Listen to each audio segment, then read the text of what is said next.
Chaos or community? Where do we go from here? Chaos is a state of utter confusion or disorder, or a total lack of organization or order. Community, a group or of associated people sharing in common interests or common heritage or common goals. Chaos or community, where do we go from here? Freedom Center fosters learning about the struggle for people power and the continuing vision of Dr. King and other leaders in the movement for civil and human rights. The center also supports economic development, providing opportunities for internships and career training. We provide guidance to create interracial, intergenerational, and international relationships. Our work focuses on confronting racism, poverty, and violence of all kinds, from war to domestic violence. We do this by studying the history of the struggle for social justice and by direct involvement in civic engagement. Dr. King said in 1968, "We have some dark days ahead." We believe he envisioned the type of conflict and struggle we are confronted today. I remember Bobby Seale preaching on the corner. He would stand on anything he could find. A chair, a brick, anything a little taller than the crowd he was talking to. He would speak the truth to power. He put his life on the line, imprisoned. I mean, you can't begin to believe the kind of courage that he and the Black Panthers had in the 60s and 70s. When you're under invasion by the FBI and the CIA and all the other cloaks of darkness that we have in this country, you have the courage to continue to fight? What manner of strength and what manner of man do we have in front of us today?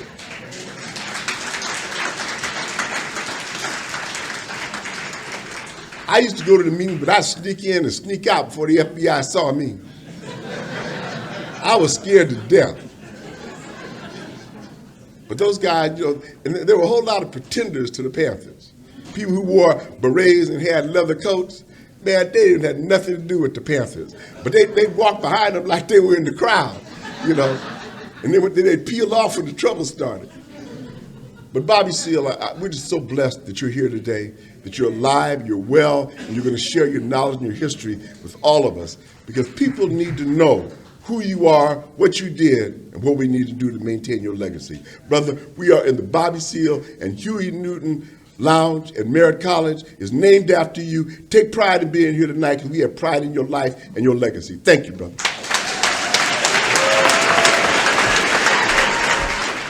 Our conduct is the way we choose to behave. In every situation, we have the option to conduct ourselves in a way that's other-interested or self-interested. Our conduct either lowers or rises our character. It defines who we are. When we act in a way that lowers our character, we lower our consciousness.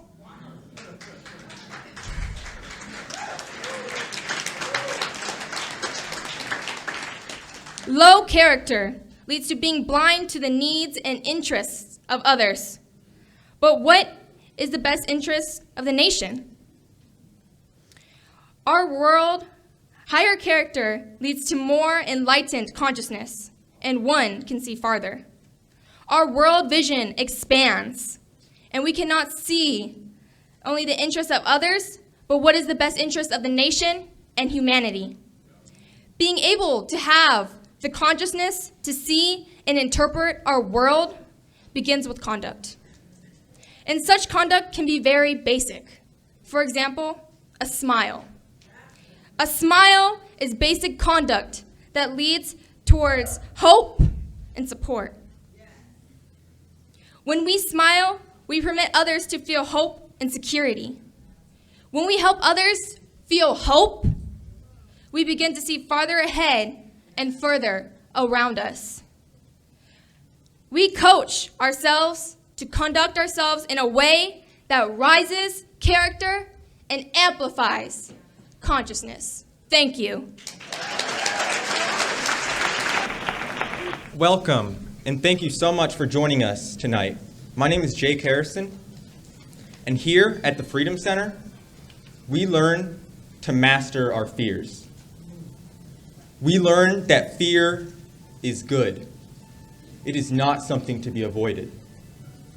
After all, isn't it our fear of getting burned that stops us from touching that hot stove? Isn't it our fear of falling that keeps us from getting too close to that dangerous ledge? At the Freedom Center, we're taught how to make fear our friend, and we learn how to avoid abnormal fear. Rational fear simply warns us, while abnormal fear paralyzes us. It stops us from doing what we know is right. And right now, as a country, we're living in a state of perpetual fear. This is fear that needs to be confronted, not avoided. At the Freedom Center, we're taught how to utilize our fear to work for us instead of against us. For fear is a tool of warfare. And right now, currently, our nation is under a violent assault on our mental health.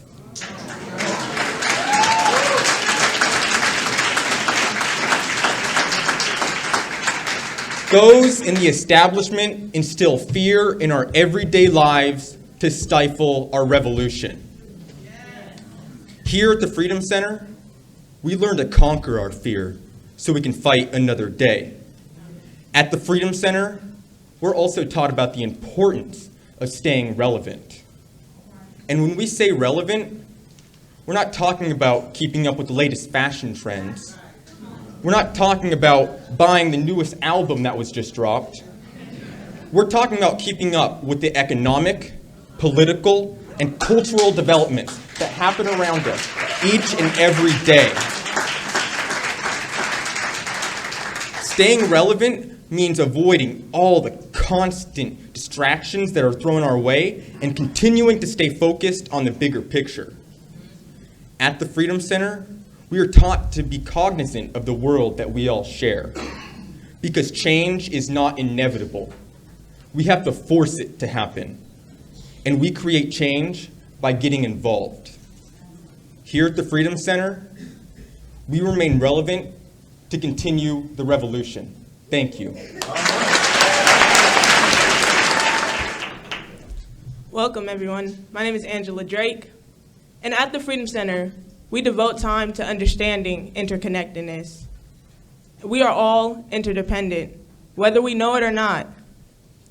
It could be something as obvious as depending on the person next to you or someone from across the world. That's how humanity is structured. When you cook for your family, it's not just you in the kitchen. It's a kitchen full of work, sweat, and contribution of millions of others.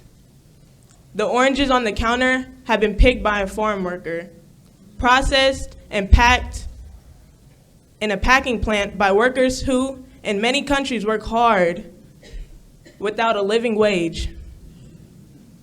Your coffee comes from Latin America, your tea from a Chinese, and the spices in your cupboard come from all around the world.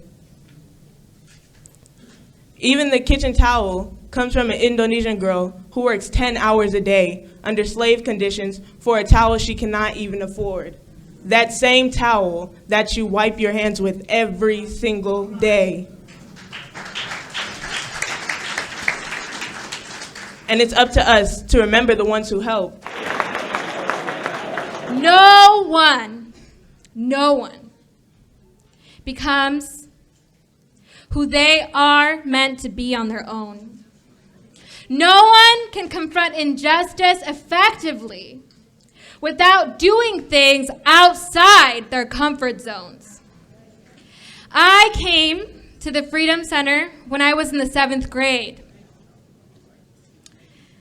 I'm a junior at Mills College now.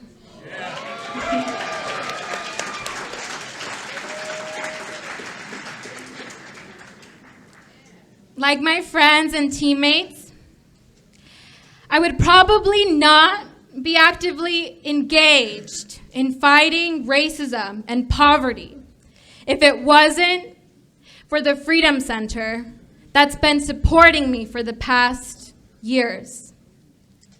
Most likely, I would be pregnant. I would be working to somehow pay the rent and eat at the same time. I would be surviving, not living. I would be taking myself out, along with my younger sisters and my children. See, this is the reality. Most of us came to the Freedom Center knowing that we can't do this on our own. We need each other. We know that if we don't change ourselves, the ramifications go far beyond our lives. It follows us into our wombs, homes. It follows us into our classrooms. It follows us into our jobs. In America, our inability to change ourselves plays a role in maintaining the status quo, which increases racism, poverty, and war. Some adults have negative views of us youth, but you know what? Many of us young people also hold negative views about ourselves, and we have to change.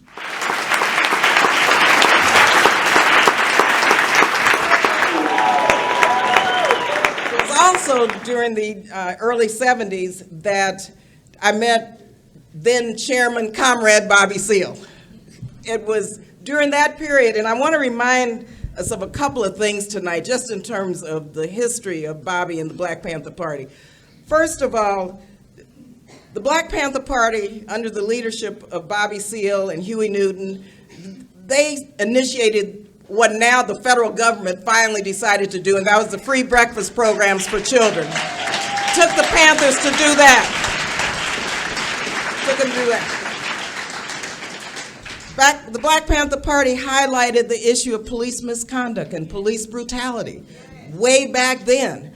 And Bobby, I just have to say, today we had the Oscar Grant Foundation with at least 12 to 15 mothers of young men who have been killed by the police throughout the country. And it was quite a moving and powerful meeting today, but I had to, and Erica was there, and I had to think about what you all were doing and saying way back then in the day about the role of the police in our community and police misconduct. And so the Panthers, once again, led the way on all of these very, very tough issues that we're still dealing with today. They were the vanguard of the revolution.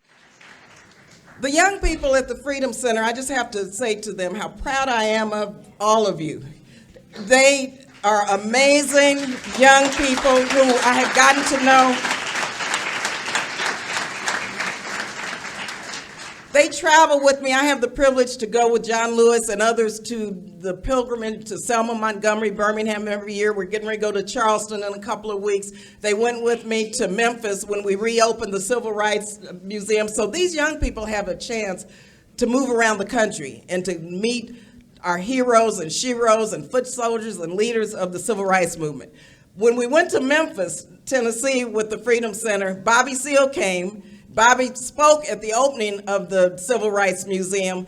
And Bobby, I'm just so proud of the fact that you were there speaking and that the Civil Rights Museum in Memphis, Tennessee has a major exhibit about Bobby Seale and the Black Panther Party in Oakland, California, in Memphis. And so now I just want to bring forward the man of the hour, the person who I have known for many, many, many years.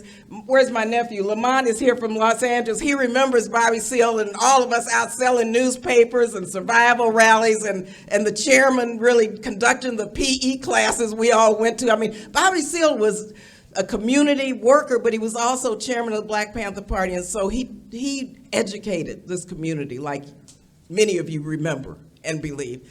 And now with Black Lives Matter, which Black Lives Matter, Black Lives Matter.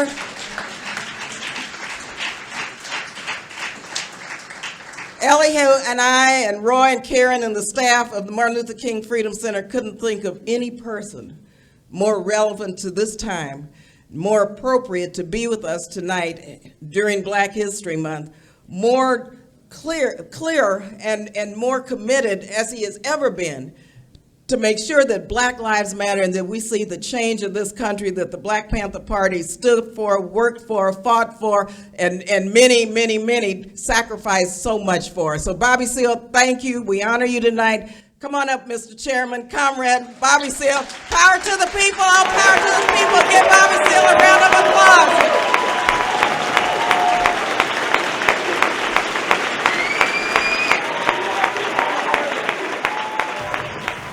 You know, Nelson Mandela came out of prison, and I remember myself going to San Francisco. There was a South African sort of a consulate extension of the United Nations place in San Francisco where we protested. It's the first time I carried a placard in 1963. And they came down and arrested us, put us in a paddy wagon, drove us 10, 12 blocks away, and let us out of the paddy wagon. We went back and forth. Later, we was up around University of California getting petitions signed to end apartheid and free Nelson Mandela. That was in 1963. In 1962, I was a young man. I was working at Kaiser Aerospace and Electronics. Kaiser Industries was right here. And I led this great job. You know, my whole career, a life of work. It's like I was a lucky young guy, you know, to be raised a carpenter and a builder, beginning at age 7 when my father built our first house in Port Arthur, Texas. He built it from the ground. My father was a master carpenter and builder. My grandfather was a master carpenter and builder, Art Seale. And we come from the Seale family, from the Seale plantation in East Texas. This is where both my mother and father were born. They were born in the county of Jasper, Texas. The same county where some 15, 20 years ago, a young brother was drugged to death by Ku Klux Klanners. And my niece, my daughter, my sister's daughter, looked up our genealogy and found that that brother who was drugged to death was 6th cousin to our family. My people are from Jasper, Texas. My grandpa built the town, he built 500 houses in what we call Weirgate, Texas, near the Louisiana border. These old men that I grew up with, they taught me. My father taught me to be a hunter and a fisherman. I mean, it's like when I was 13 years of age, I was an expert shot with a .30-30 Winchester, hunting deer, hunting bear, what have you, etc. Of course, we hunted all over California, small game, big game, what have you, etc. But me, I was lucky. I was lucky because by the time I was a grown man, I had so many trades, skills, and professions, it was a crying shame. And as I say, I was working in the engineering department at Kaiser Aerospace Electronics. You know, and when Ronald Reagan called me a hoodlum, when I led that armed delegation to the California State Legislature, when I led that armed delegation, my organization was only about 6 months old, 6 or 7 months old. I mean, we were a ragtag organization. I'm talking about, what did I have, 15 15, 16 real members. I was later on, and by that time, I'm working for the city government of Oakland, California, Department of Human Resources. I'm the community liaison for the North Oakland Neighborhood Service Center. And what's happening here in that poverty program, that warm poverty program, is 1965 coming around, that book jumped out, Black Power. And I read portions of the book, and then I saw some other brothers standing on the corner. We want black power, we want black power. Well, yeah, right on. I says, but you know, we don't have enough politicians, black politicians, to get any black power. What you talking about, man? I said, man, you can sit up here, and it's good that you up here, but I says, but we have to have some power, and then therefore we have to have some political power seats. And in that time, working there, et cetera, running the youth jobs program, et cetera, I did my other little research. And I looked across America and tried to find out how many black politicians was duly elected at that time in the middle of the 1960s. How many was elected to office at this time? And I'd gotten up to 50, including Admiral Clayton Powell. I only found 50. Now, me, I love mathematics and the demographics and all that stuff. You know what I mean? I says, now, wait a minute. How many political seats are there? Yes, 52 counties here in California, boom, boom, boom, et cetera, boom, boom, boom, and all this stuff. I says, wow, and I got to looking around, and I came up with 500,000 political seats that one can be elected to in the United States of America when you encompass all of them from the lowest local level to the federal level. And most I'd count as 50. Oh, you probably could have found some more, 10 or 15 or 20. But I'm telling the brothers and sisters, y'all, we have to have some political power seats. And this is the real reason that I started the Black Panther Party. This is where it came from. You know, I'm still working for the city government even when we got to the party, you know. At any rate, when I did that rally at Merritt College, we packed the room. I recited this poem called Uncle Sammy Called Me Full of Lucifer. I picked that poem up out of the Liberator magazine out of San Francisco. out of New York. A young brother wrote that, and I thought it was appropriate to voice a prose piece like that, you know, because we were being drafted to fight in Vietnam, and we read, Virgil and I read in the newspapers that 29% of all the people dying on the front line in Vietnam was black Americans. And we're talking the 1960s, and I'm saying, why should we let ourselves be drafted anymore? Because this country is not recognizing our constitutional, democratic, civil, human rights. And that's one of the things that protest evolved. With that, I created, Virgil Morell and I created Soul Students Advisory Council at Merritt College here. And that was the beginning. And Huey came down, because I left a message for him, you know, that we have a rally. You know, I talked to Huey at one point before that, right after Malcolm X was killed. And I says, we need to put another organization together. And what Huey says, well, they don't know their history well enough, and I'm in law school now, et cetera, and so on, that kind of stuff. And I says, well, okay, I says, I'm going to organize something. But after that rally, Huey came at the tail end, and it blew his mind. He looked in the room at the tail end of the rally. We'd been there 3 hours. And all these people was raving about this poem, and Huey had opened the side door. And when I walked out to the side door, me, Virgil, Richard I. Oak, and some others, and Huey says, you organize all these people? I says, yeah. I said, I told you, man. I says, it ain't nothing we can organize. But what are you doing now? I says, we going to my house.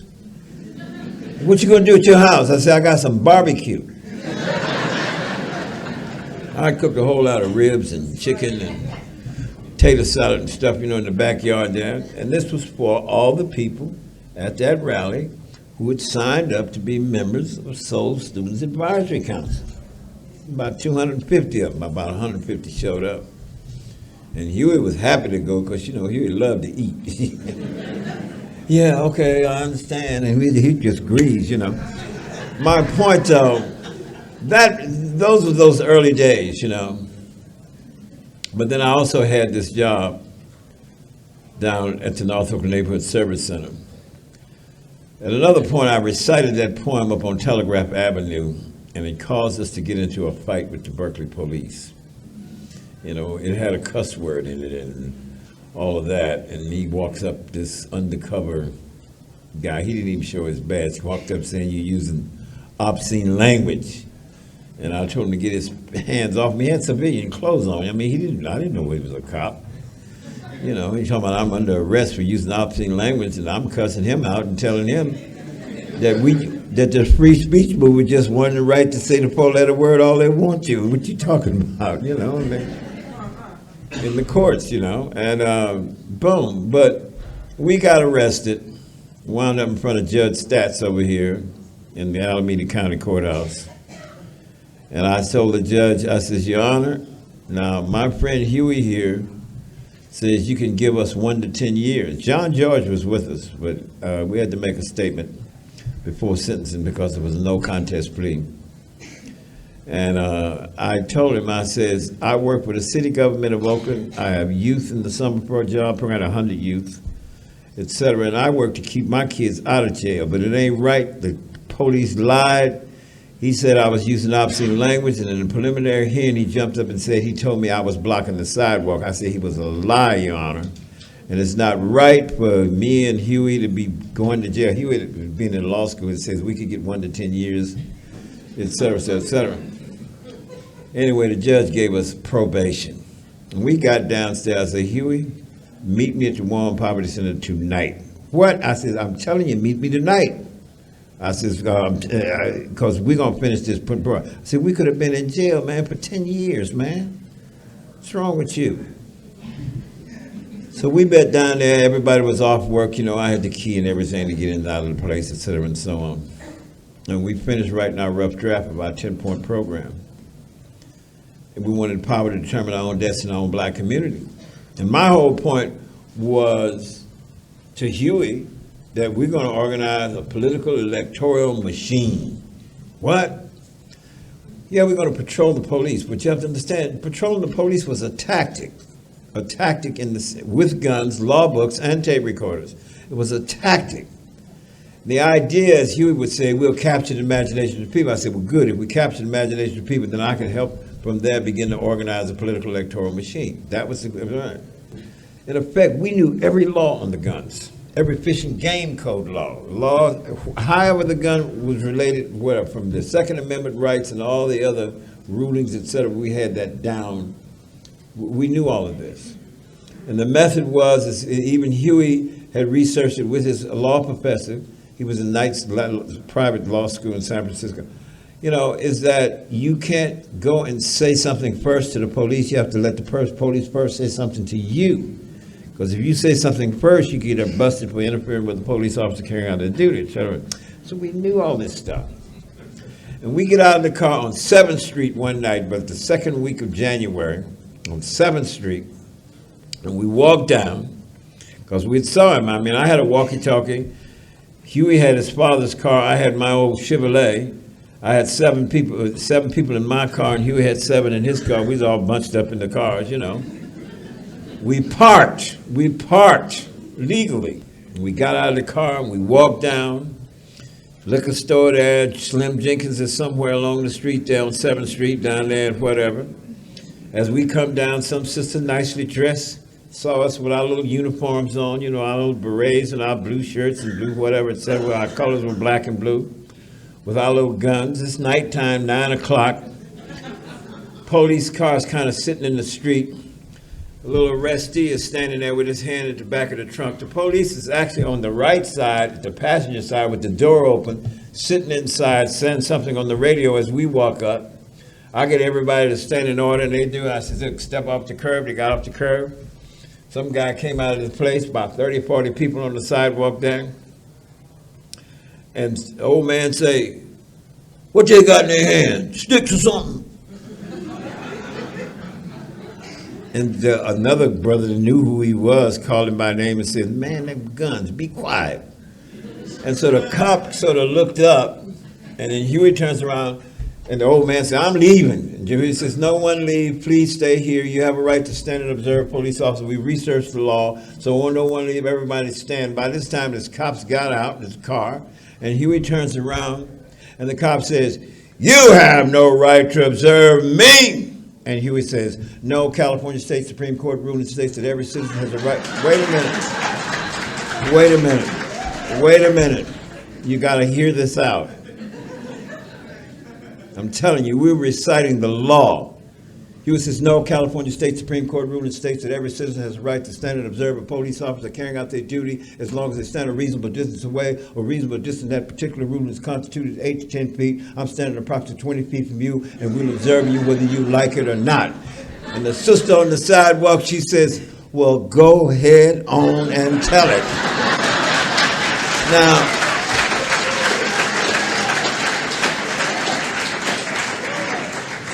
I mean, I look back on that, and what was happening here is we're capturing the imagination of the people.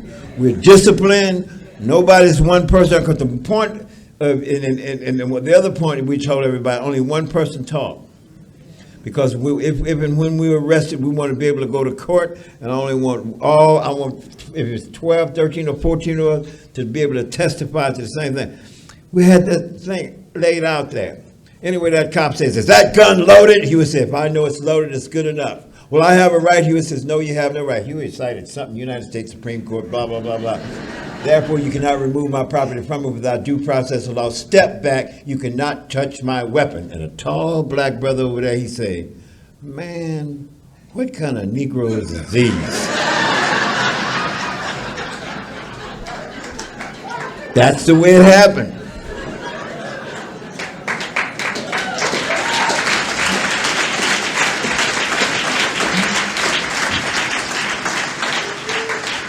Right there in West Oakland on 7th Street. You know, and boom, the cop says, well, Huey says, you can't touch my weapon, step back. You know what I mean? And boom, he said, loaded. And then Huey says, he jacked around in the chamber. Now, it was not a round in the chamber of that shotgun I'd bought Huey. Why? Because it was a law. While riding in the car, you cannot have a live round in a long gun, such as a shotgun or a rifle, while riding in the car. You could put it in the chamber where it could be shot once you got out of the car. He says, clap, clap. He jacks around in the chamber. And when he jacks around in the chamber, all the other guys with long guns, clap, clap, clap, clap, clap, clap. Well, that shook up everybody. That caused the cop. See, the police officer really had to look down to see. I had 14 other people down here with all these guns, you know, and he looks, he gets his arrestee, he puts him in the car, he's walking away, and he stops. The sister had these gold earrings on, and the light, whatever, was flicking, and he stopped to guess, obviously to try to make sure one of them is a woman, with a big 44 pistol that Richard Aoki had given her to wear. My point is, he left, the police left. Some kids come running out the corner, telling some other kids, see, I told you, look at that, these are the new police to us. And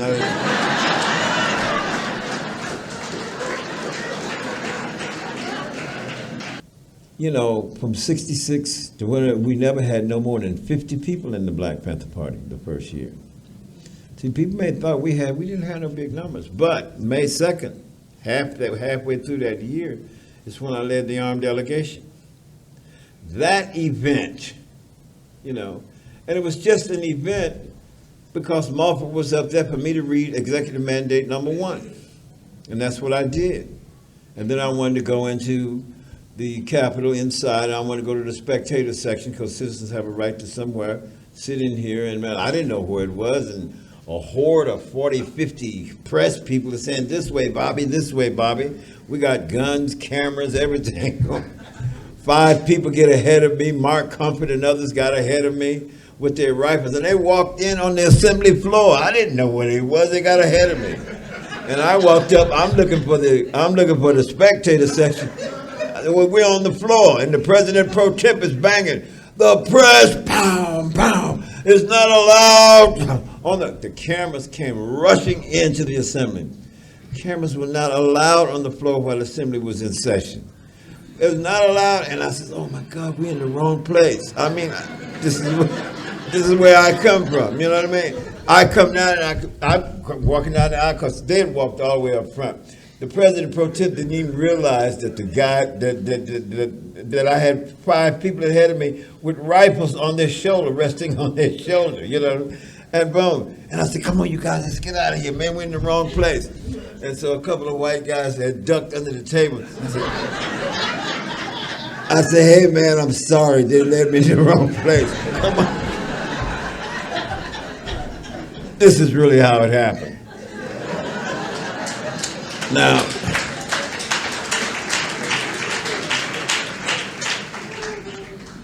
we had left the Capitol, and they came and arrested us. We were long gone. We were sitting in the service station, etc. You know, and they came and surrounded us and arrested us, what have you, etc. And they didn't arrest any of the women. We had 6 females with it, including my first wife, Artie, and she was with me. And we had 6 carloads, what have you. And later that night, Eldridge Cleaver's girlfriend, she was his lawyer, came and bailed me out. And I got back down. Anyway, a day or so later, I got my brother-in-law, Ted Williams, to bail out my people, etc. And then when we got before the court, they only charged 6 people. But they had our guns, so we went down to the police area to get our guns. "We're not giving you any guns back. You can't have any guns back." We went back and went to the court, got Beverly Axelrod, the lawyer, to tell the judge that they only charged us with disturbing the peace. There's no gun charges at all, and we want our guns back. And the judge ruled, and we went back there and got our guns. And the cops hated giving us those guns back. Got our guns. And our guns were loaded. They were loaded. We would not go out there with unloaded guns, just in case something really happened. I'm just saying. And we took the chance with that, you know what I mean? Now, that was all about police brutality, and it was focused. But my organization and us starting with the guns had more to do with the fact that peaceful protesters right here in Berkeley and Oakland was being viciously brutalized. And peaceful protesters, you see, that's what was wrong. You know what I mean? That whole year, we had no more than 50 people in the party. I had to serve 6 months, which I got out of jail in 5 months because of good behavior. But my point is, that was in December, and Huey was in jail, shot, etc., what have you, by Officer Fry, and so on. Now, I can't tell you the whole history of that. You can read about that, Sky's the Limit, etc., and so on. I got other books outside, but my point is, the real growth of my organization really started in 1968. I come out of jail December the 8th. Eldridge Cleaver was riding high. I ain't got no job no more, so Norvell Smith had to let me go, you know what I mean? But he came back, he says, "Bobby, what are you doing going to the Capitol like this here?" I said, "Man, I'm just trying to change this stuff right here." He said, "They're making me fire you." I said, "That's all right, Norvell, man. Fine, don't worry about that." You know what I mean? But my point is, it was really that in that period. And we did the pre-Huey birthday rally, and right after that, Dr. Reverend Ralph Abernathy called me. And Mr. Seale, he says, "Dr. King would like to know, would the Black Panther Party be willing to help participate in organizing for his upcoming Poor People's March?" And I says, yes. I says, he says, "We are organizing more than 100 different organizations from all across the country in various cities all across the country." I says, "Okay." I says, "We will participate. We will definitely participate." And he says, "Well, what we're going to do," he says, "once we get this 100 or so organizations together, Dr. King wants to set up a broad roundtable where we can deal with spelling out and broaden the civil rights in terms of economic rights. This is what we're going to do. And I said, well, we will participate, we'll be a part. So in effect, people don't know it, I had a coalition with SCLC and Martin Luther King. And then Eldridge Cleaver next week put in the Black Panther Party newspaper, my Dr. Martin Luther King, calling him a bootlicker. Oh my God. Me and Eldridge Cleaver went around. He was the Minister of Information. I said, you are not going to do that. Oh, Chairman, he's talking about now. I said, you darn right, nonviolence. Nonviolence is a constitutional, democratic, civil, human right. I says, and for anybody to beat up peaceful protesters is violating the law of the land. So we defend our constitutional, democratic, civil, human rights. That's where we're coming from. I says, now I told Dr. King, we will participate, and those Black Panthers who don't want to come there, I says, no, there will be no guns coming when we come to your Poor People's March. But anyway, we packed the Oakland Auditorium for the Poor People's March.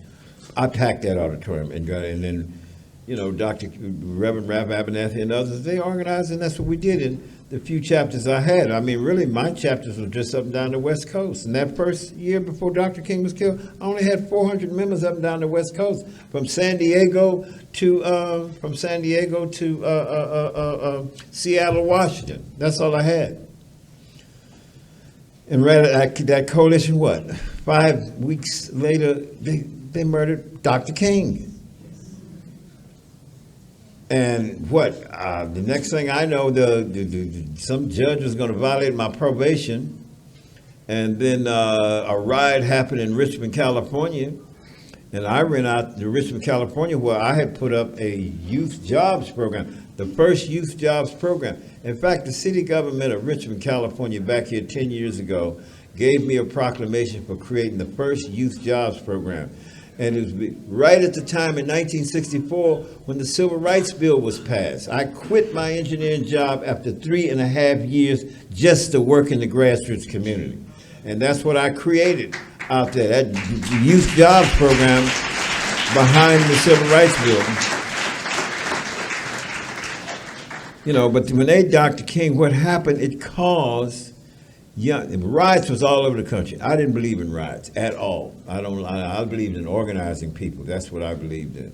Because even prior to the Black Panther Party and the Watts riots, which was in 1965, we didn't start the Black Panther Party until October 1966. All right? So then, I remember that Watts riot. We up here in Oakland, and that was in Los Angeles and all that stuff. 65 killed, 200 some odd wounded, and 5,000 arrested.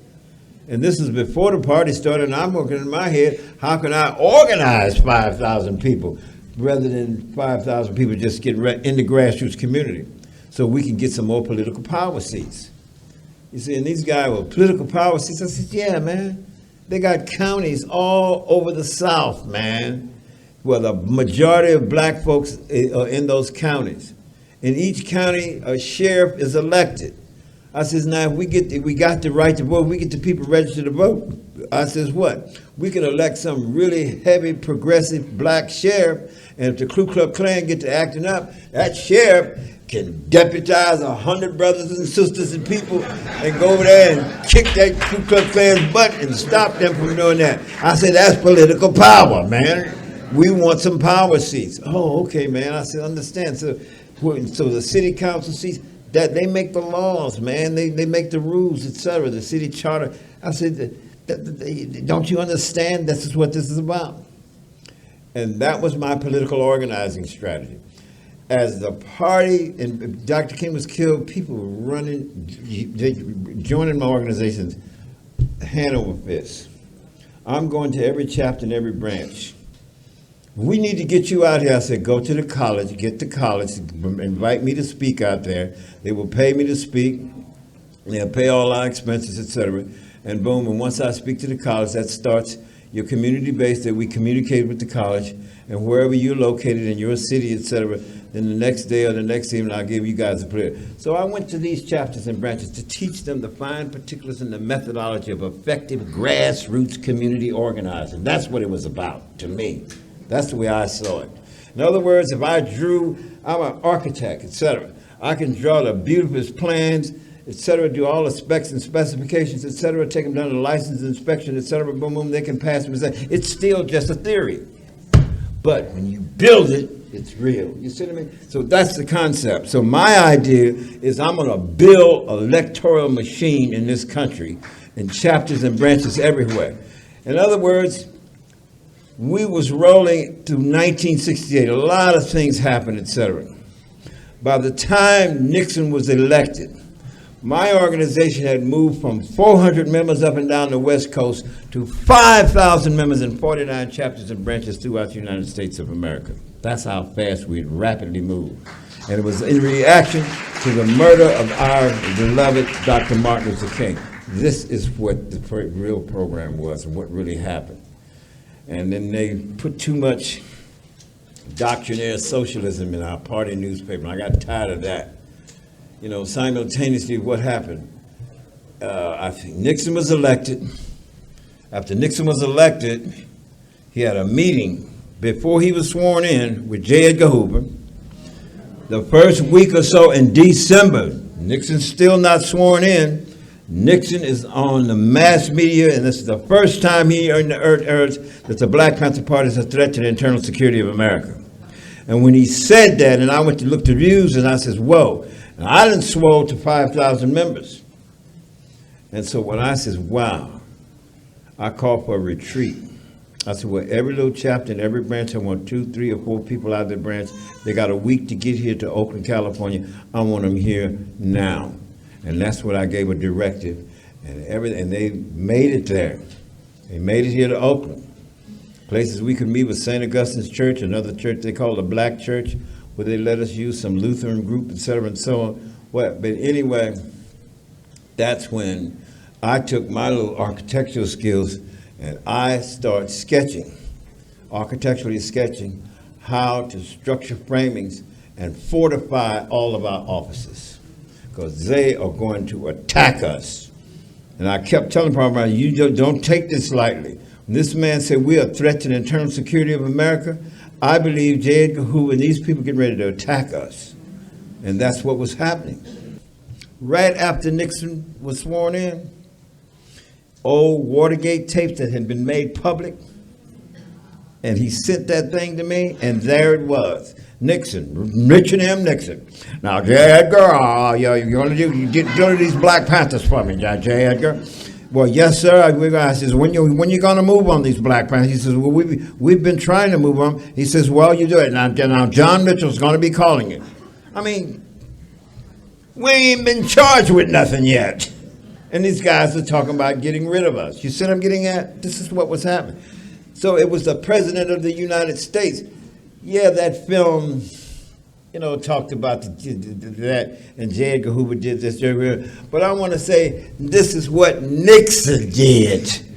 That president, that's where the fascism rolled from.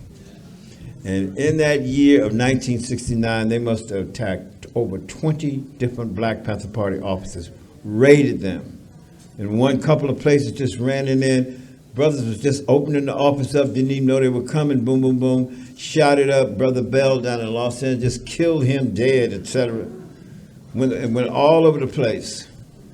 I mean, that was, by the end of that year, I had 28 party members dead, 69 wounded. And in defending ourselves in a lot of these situations, there were 12 police officers dead and 39 police officers because we defended ourselves. They came to us and they tried to call us terrorists. They was the one that terrorizing us. We weren't no terrorists.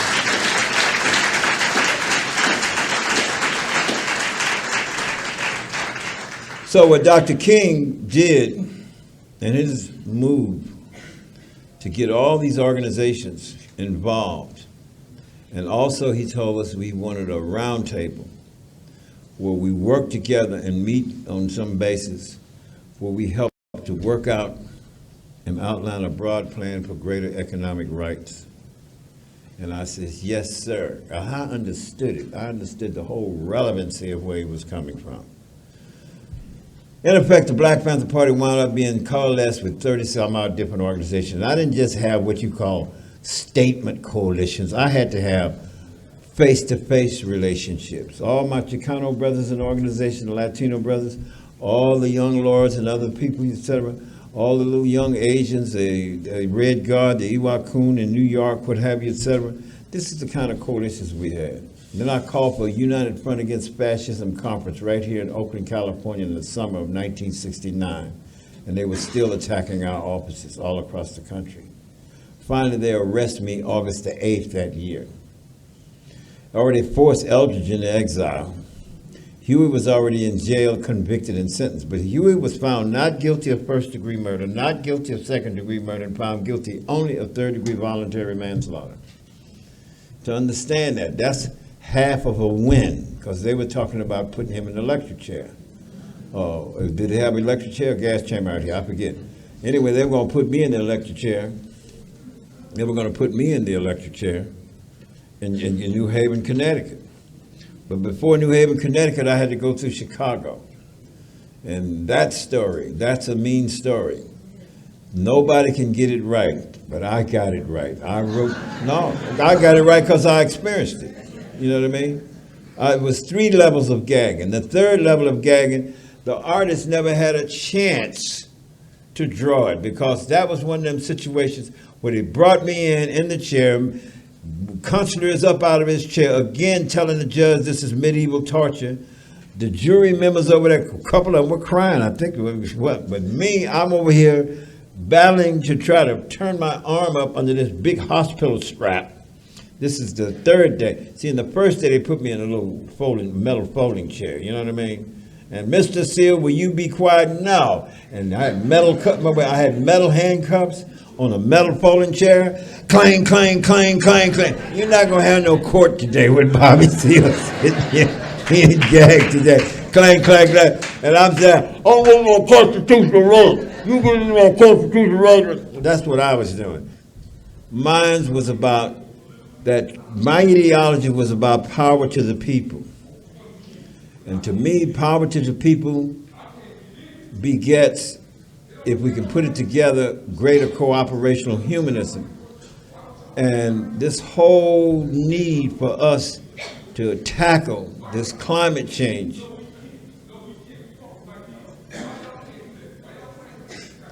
Sorry.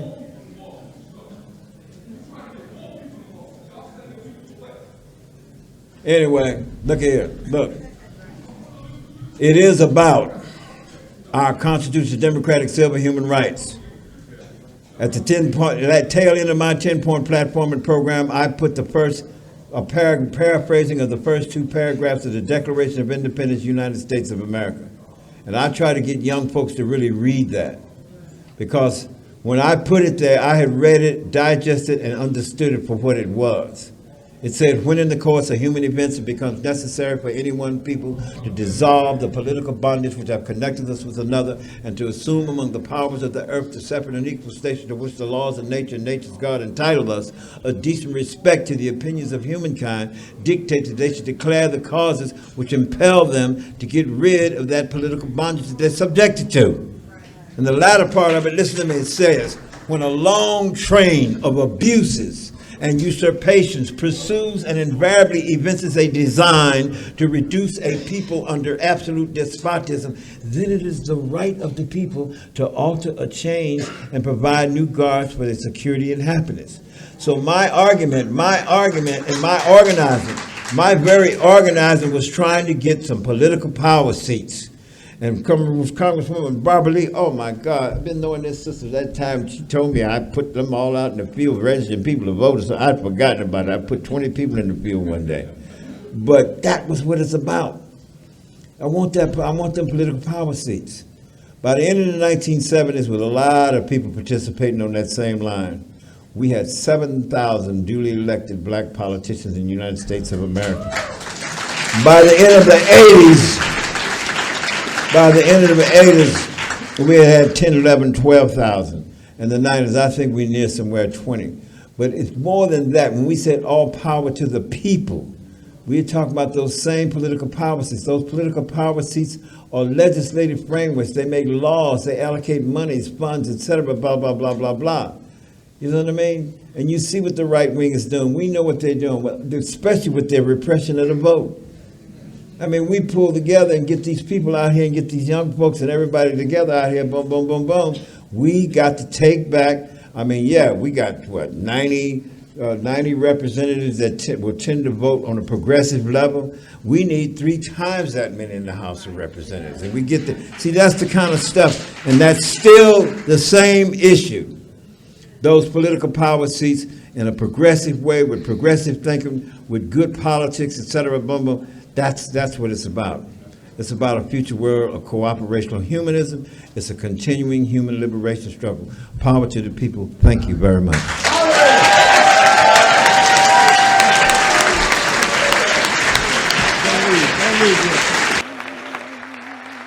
It's gone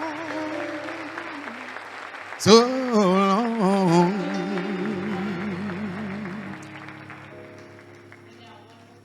I've been in the storm so long, but I tried to make heaven my home.